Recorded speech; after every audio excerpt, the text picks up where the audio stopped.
En fait, on a démarré en 2008 à se poser des questions sur les plantes invasives en général, pas forcément sur l'ambroisie spécifiquement. Et en 2011, l'ambroisie, par le biais d'échanges avec la Chambre d'agriculture, on a commencé vraiment à s'y intéresser de très près. On commence à avoir du recul et on a mis en place bien sûr des actions à plusieurs niveaux. Aussi bien préventive que curative.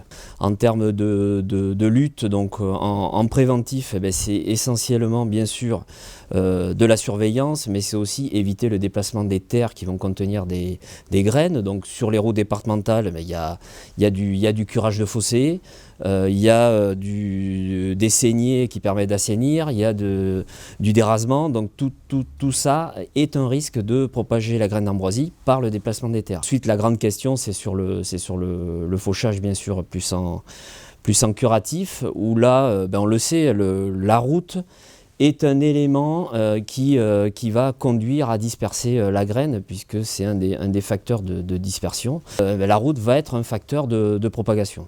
Donc on doit être vigilant. Une parcelle agricole infestée, on va surveiller. Donc on a à peu près 50 hectares de surface d'ambroisie concernée. C'est en gros 200 km de route qui sont concernés.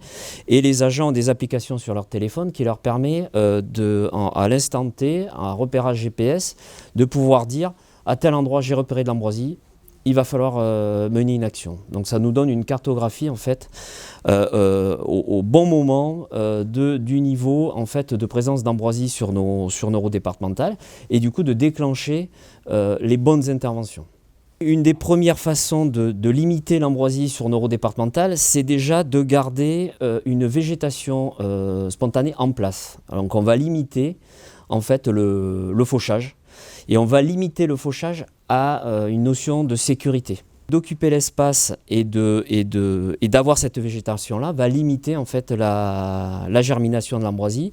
La plante, il faut vraiment la couper ou l'arracher ou la broyer quand elle a atteint le maximum de sa croissance, mais avant qu'elle pollinise et avant qu'elle fasse les graines.